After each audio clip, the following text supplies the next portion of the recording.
अगर लगातार प्रयास करने के बाद भी और कड़ी मेहनत करने के बाद भी आपको सफलता नहीं मिल रही है, आपको लग रहा है कि आपका भाग्य आपके खिलाफ है, तो समझ लीजिए कि अब आपको अपने विचारों को सही दिशा देने की जरूरत है। ठान लो तो जीत है, मान लो तो हार है। देखिए, अगर आज आप दुनिया में हर एक इंसान से ये पूछते हो कि आप अपने जीवन में क्या चाहते हो, तो हर एक इंसान अपने जीवन में खुश रहना चाहता है, प्रसन्न रहना चाहता है। हर एक इंसान के जीवन की ये आवश्यकता है। सफलता क्या है? आज आप अगर ये सोच रहे हो कि मैं जाके कहीं मोटिवेशन क्लास ले लूं, मैं कहीं मोटिवेशन ले लूं, तो क्या मोटिवेशन सफलता के लिए जरूरी है? बिल्कुल भी जरूरी नहीं, एकदम जरूरी नहीं है। अगर जरूरत है सफलता पाने के लिए तो सेल्फ मोटिवेशन की जरूरत है, क्योंकि जो इंसान आपको मोटिवेशन दे रहा है उसको तो पता ही नहीं कि आप जाना कहां चाहते हो। सोचिए, ऐसा इंसान जिसको ये नहीं पता कि आपकी मंजिल कहां है, वो आपको रास्ता कैसे बता सकता है? मैं देखता हूं बड़े बड़े मोटिवेटर्स को, मैं देखता हूं वो कहते हैं, एक ही बात कहते हैं, you can do it, you can do it. लड़के का लक्ष्य ना पढ़ाई है ना कुछ है, वो एक लड़की को प्रपोज करना चाहता है, उसने बोला यू कैन डू इट, उसने कर दिया, यस आई डिड इट, 2 थप्पड़ लड़की ने लगा दिए। आपको ये जानना पहले तो खुद है कि आप जाना कहां चाहते हैं। क्या सामने वाले के सिर्फ ये कह देने से कि यू कैन डू इट, आप ये कर सकते हो, क्या कर सकते हो? करना क्या है आपको? आज सब हम लोग सिर्फ इस दिशा में भटक गए कि मैं पता कर लूं क्या करना है, मैं पता कर लूं, मैं कहीं से मोटिवेशन चुरा लूं। ये सब चीज चुराने से सफलता नहीं मिल सकती, ना ही ये सफलता के पैरामीटर हैं। सबसे पहली बात तो सफलता है क्या? ये सक्सेस जिसको हम कह रहे हैं वो क्या है? हर एक इंसान के लिए सक्सेस के अलग अलग मायने हैं। बेसिकली हम प्रसन्न रहना चाहते हैं, हम अपने जीवन में खुश रहना चाहते हैं। अब हमारे खुशी के पैरामीटर बहुत अलग अलग हो सकते हैं। एक इंसान जिसकी जॉब नहीं लगी बट बिजनेस में अच्छा कर रहा है, बहुत अच्छा कर रहा है, बट उसका लक्ष्य ये है कि अब वो रीता के साथ शादी करना चाहता है, बट उसके पेरेंट्स नहीं मान रहे। इसका मतलब उसके जीवन में दुख है। उसके जीवन की सफलता ये है कि वो रीता से शादी कर पाए। पैसा उसके जीवन की सफलता नहीं है। तो सब लोगों के जीवन की सफलता अलग अलग है। तो आज से मैं इस वीडियो को लेके आने के लिए सिर्फ मेरा उद्देश्य यही है कि आप आज से ये मोटिवेशन वीडियो लोगों की YouTube पे सब देखना छोड़ दो। अगर आप देख भी रहे हो तो सिर्फ अपने मेंटोर की देखो, टीचर्स की देखो। जितने भी टीचर्स पढ़ा रहे हैं, तमाम गुरु, अध्यात्म, ये वो दुनियादारी, तमाम तरीके के मोटिवेशन देने में लगे हुए हैं। क्या सच में हमें उस मोटिवेशन की जरूरत है? नहीं है। अपने हालात हम बेहतर तरीके से समझ सकते हैं। आपका लक्ष्य इतना सा है कि आपको सीजीएल में पढ़ के नौकरी लेनी, आपको सीजीएल में पढ़ के नौकरी लेनी है अपनी सामर्थ्य के अनुसार। अब सोचिए आप कि एक बच्चा जिसने 8th क्लास के बाद ही गणित छोड़ दी और पूरे टाइम बायोलॉजी पढ़ा, और वो अगर ये लक्ष्य बना लेता है जीवन का कि मुझे 3 महीने या 4 महीने की तैयारी में सीजीएल निकालना है, तो क्या ये पॉसिबल है कि वो सीजीएल निकाल पाएगा? कभी पॉसिबल नहीं है 3 या 4 महीने में, क्योंकि सीजीएल में जो रोल है वो गणित का है।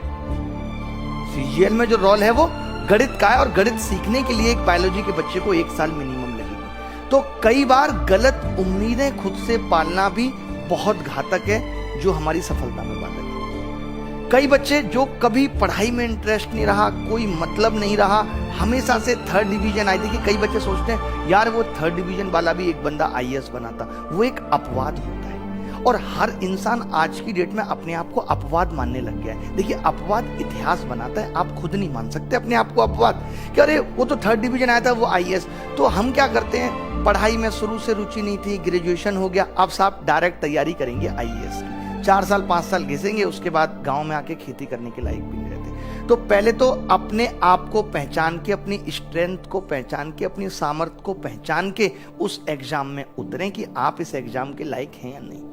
ये भ्रम ना पालें कि एक आदमी ने ऐसा किया था कि उसकी 3rd डिवीजन थी और वो आईएएस बना था, तो मैं भी बनूंगा। ये भ्रम बिल्कुल भी ना पालें। अपने आप से गलत उम्मीदें पालना भी सफलता में भी बाधक है और हमारे खुश रहने में भी बाधक है। तो सबसे पहली जरूरी चीज, जब आप किसी भी डायरेक्शन में आप आगे बढ़ना चाहते हैं, कुछ भी आप जीवन में सफल होना चाहते हैं, सबसे पहली चीज है कि अपने आप को पहचानें कि आप किस लायक हैं, आप क्या कर सकते हैं, क्या आपकी स्ट्रेंथ है, कैसे अब तक आपने जीवन में कुछ अचीव किया है, आपके विचार कितने स्ट्रांग हैं, आपका दृढ़ निश्चय कितना है किसी भी चीज को पाने के लिए।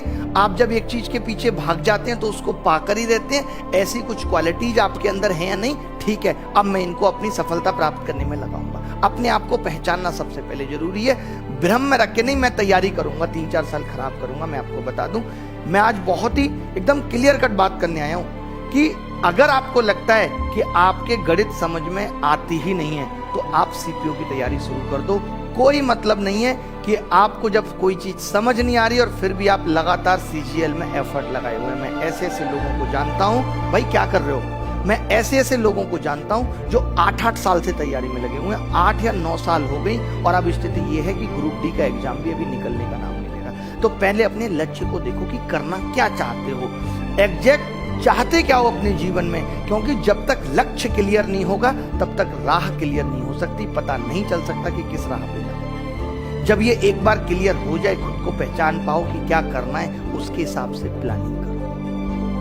उसके हिसाब से प्लानिंग करो कि अब मुझे 6 महीने में सीजीएल निकालना है, इतनी मेरी ताकत है। मैं अब तक भी इतना पढ़ते हुए आया हूँ 6 महीने में। बीटेक में भी मैं एक रात में पढ़ के सिलेबस याद किया करता था। तो सबसे पहले मुझे उसके अकॉर्डिंग प्लानिंग करनी होगी और जल्दीबाजी छोड़नी होगी। आजकल के युवा को हम देखते हैं कि अपना मैक्सिमम समय सोशल मीडिया पे खराब करने के बाद जो जीवन के जरूरी काम हैं, पढ़ाई लिखाई, जो आपकी सफलता की ओर आपको ले जाएंगे, उनमें वो जल्दीबाजी। आज जल्दीबाजी करने की जरूरत क्यों पड़ रही है? क्योंकि समय कम पड़ गया है। समय कम क्यों पड़ गया है? क्योंकि मैक्सिमम समय खराब चीजों में जा रहा है, बिना मतलब की चीजों में जा रहा है। समय आप देखिए, अपने समय का चार्ट बना के देखिए कि पूरे दिन में आपका कितना समय खराब हो रहा है, कितना समय आप बिना मतलब की चीजों में खराब करते हैं। इसीलिए आपके अंदर जल्दीबाजी आ गई। मैं गारंटी के साथ कहता हूं कि 100 में 80% लोग इतनी जल्दीबाजी करने लगे हैं। क्वेश्चन के आंसर मार्क करने में, हर चीज करने में जल्दीबाजी है। हर चीज करने में जल्दीबाजी है। कोई एक छोटा सा काम सौंप दो, उसमें जल्दीबाजी है। मोबाइल दुकान पे भूल गए, पैसे दुकान पे भूल, हर चीज में जल्दीबाजी है। आपको अपने जीवन से ये जल्दीबाजी हटानी पड़ेगी, छोड़नी पड़ेगी, धैर्य रखना पड़ेगा। हर आदमी आता है, अरे मुझे 3 महीने में सीजीएल निकालना है, मुझे 2 महीने में सीजीएल निकालना है, मुझे 1 महीने में सीजीएल निकालना है। अरे अभी तक आप क्या कर रहे थे? मैं हमेशा एक बात कहता हूं कि पेशेंस रखो, धैर्य। बिना धैर्य के किसी को कुछ नहीं मिला। और धैर्य पता है किस में रखना होता है? रिजल्ट में। लगातार मेहनत उसी पेस पे करते रहना, उसी कंटिन्यूटी के साथ करते रहना, उसी कंसिस्टेंसी के साथ करते रहना, ये सोच के कि रिजल्ट मिलेगा। आज क्या होता है? उल्टा है। माँ बाप के साथ भी, बच्चों के साथ भी। 2 महीने तैयारी किए हुए नहीं हुए, स्टार्टिंग में बहुत जोश था, अब रिजल्ट ही नहीं आ रहा है, एसएससी पेपर ही नहीं ले रही है, पता नहीं मेरा तो क्या होगा। धैर्य टूटने लग गया। धैर्य पढ़ाई में नहीं टूटना चाहिए। आप धैर्य रख सकते हो। देखिए, अगर आपने मेहनत की है जीवन में, तो मैं इस बात के साथ, दावे के साथ कह सकता हूं, मैंने अपने जीवन में फील किया है, हजारों लोगों की जीवनियां पढ़ी हैं कि नतीजा कहीं ना कहीं